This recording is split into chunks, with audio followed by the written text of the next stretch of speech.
Hi, I'm Steve Sellers with Revelation Comics. I'm the writer and creator of Blitz.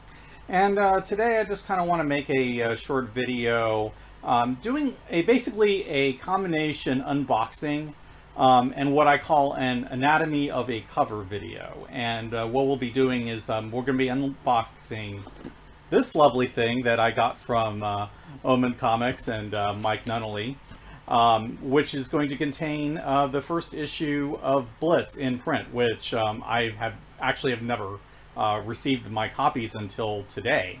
And so I'm really kind of excited to open this up and show you what's in it. And then once we do that, I'm thinking if there's time, I can go ahead and basically do an anatomy of a cover, trying to show you kind of like what went into the cover design. And talk a little bit about that. So we're going to go ahead and we're going to unbox this little bad boy and see what Mike sent us. So let's go ahead and start doing that. So yeah, pair of scissors. Don't run with them. But yeah, this particular issue, the whole genesis of the story was like years and years ago, and it's really until now that we've actually finally started seeing my characters Blitz and Night Spider in print.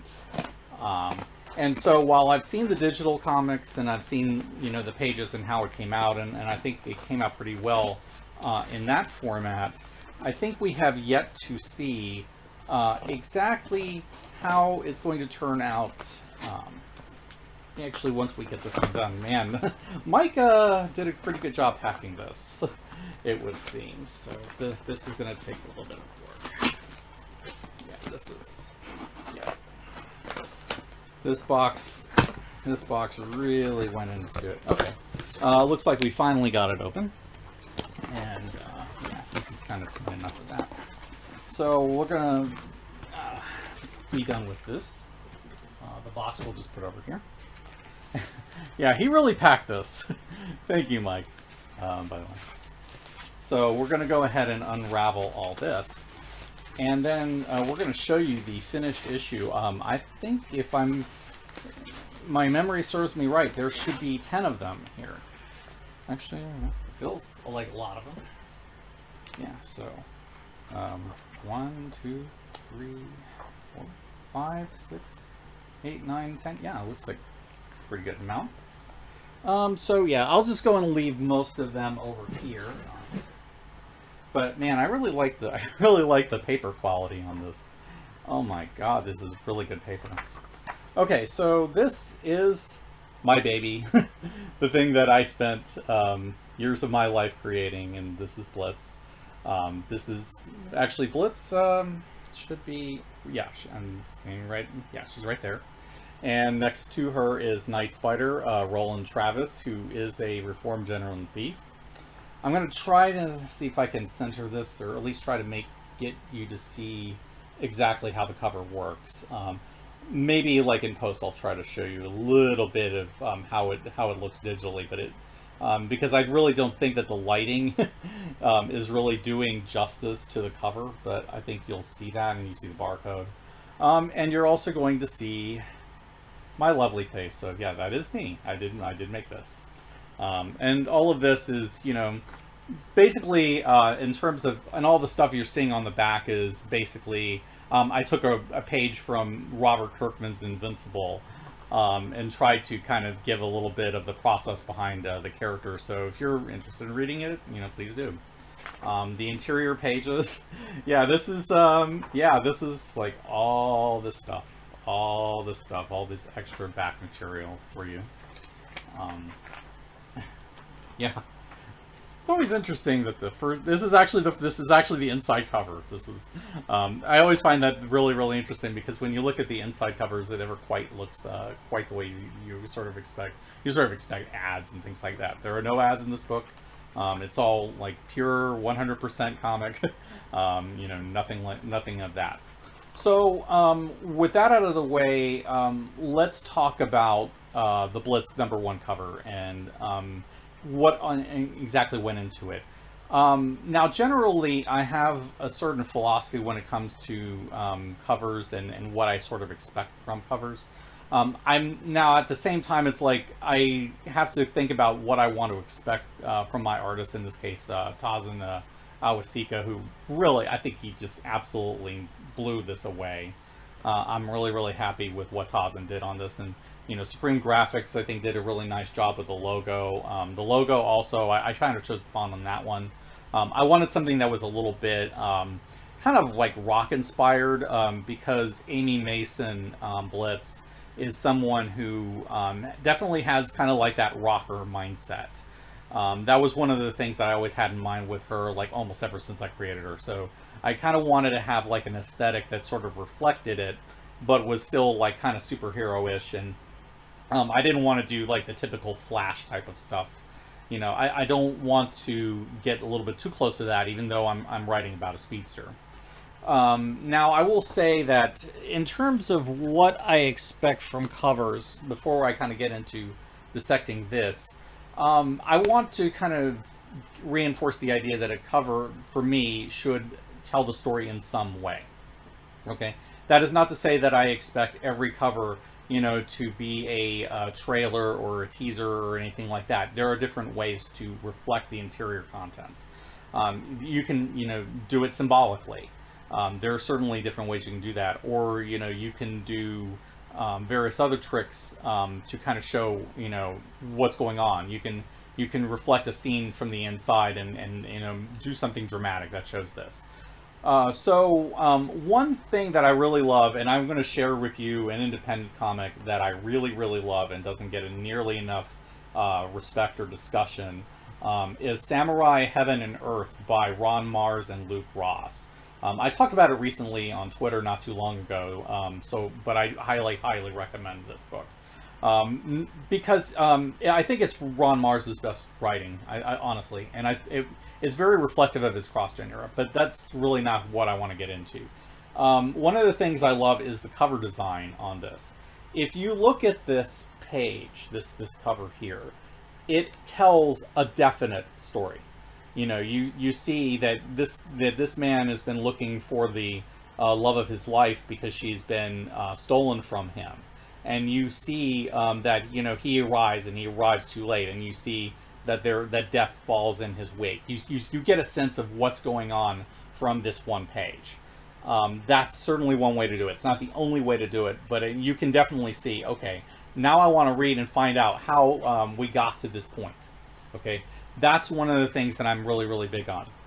A counterexample, and I hate to use this book because I actually really did like this run. I'm going to, because this is an example of what Marvel really liked to do in the mid 2000s, and there's still a little bit of that. But you look at this and you kind of ask yourself, what's going on? What is happening in this story? Why do I care about this? Why do I want to turn the page? There's nothing. And it's like, look, I love the Fantastic Four. I love watching them in action. But at the same time, what are they doing in this story? What makes me want to find out what they're doing in the story? Not much. And this is like constant. You constantly see, even to this day, like Spider-Man pictures or Spider-Man covers where all he's doing is spinning webs around the city. Okay, great. That's lovely. I'm sure he does that every day. What does it tell me about the story you're presenting? Not very much.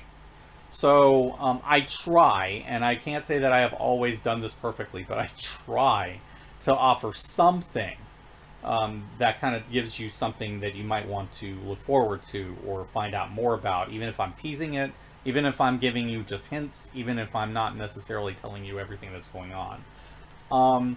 One point that I really wanted to make clear when I laid out this cover and I asked Tazan to draw it this way is that I felt that some story element had to be in there. I needed to present the main characters because you need to see them. You need to see, you need to see Amy. You need to see Roland. Okay. There are a lot of characters I kind of left out, but that was because I wanted to make them the focal point of the story. And they're back to back, okay?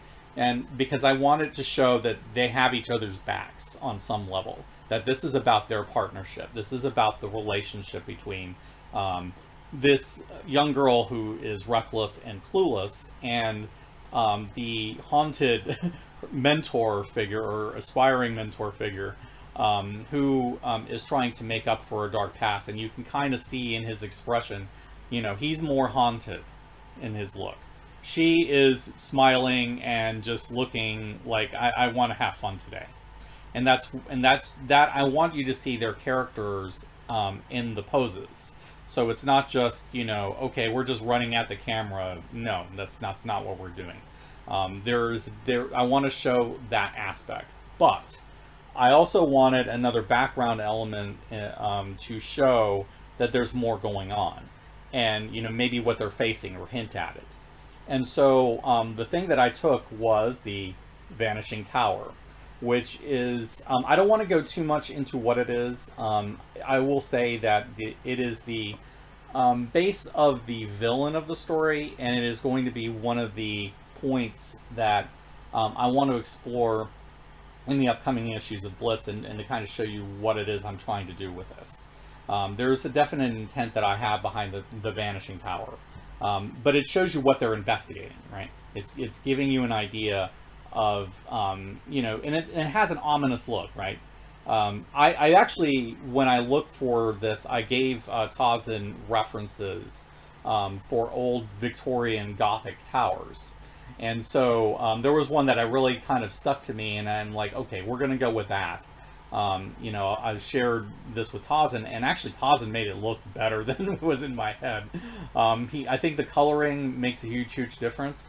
And I will say Tarzan has gotten really good with architecture. And I had noticed that ever since the cover for Dark Oracles that is currently out in the wild digitally. You should find it on Twitter. If not, I'll probably will post it again before long. But one thing that I had noticed is he's very good at drawing buildings, architecture. So to me, using the tower made sense because I felt like that was something that, played to what I felt his strengths were. And so we got those elements out there. Future covers probably are not going to be quite like this. But I will say also, beyond that, I really love the purple effects. I like the silver, on the font. I like a lot of this. And at the same time, yeah, you have a couple of characters in black and red, which I hadn't intended necessarily that way, but I couldn't see them any other way. The outfit I had for Night Spider basically goes back years and years and years. It's slightly changed, I think, for the comic because we kind of wanted to avoid rights issues. Because I originally the idea was to have a spider logo.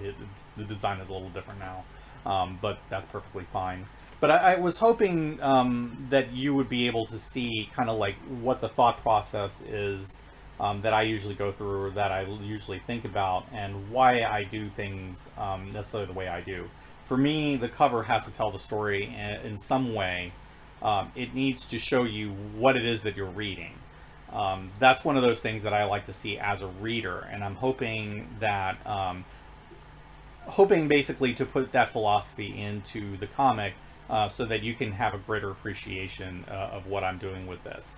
Anyway, I think that pretty much covers this issue and the unboxing. I hope you enjoyed watching me rifle through a box and show you the wonderful thing that's come inside. I'm really proud of everybody's work here. This is a book that means a lot to me.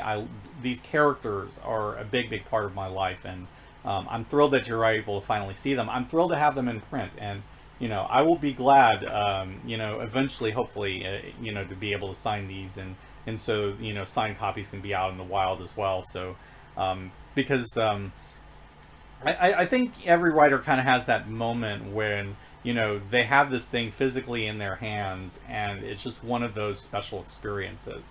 And I think that it's an experience that I share with all of you that are reading it. I mean, you're the ones that have done a lot to support us at Revelation and at Omen Comics, and we couldn't do with this without you, honestly.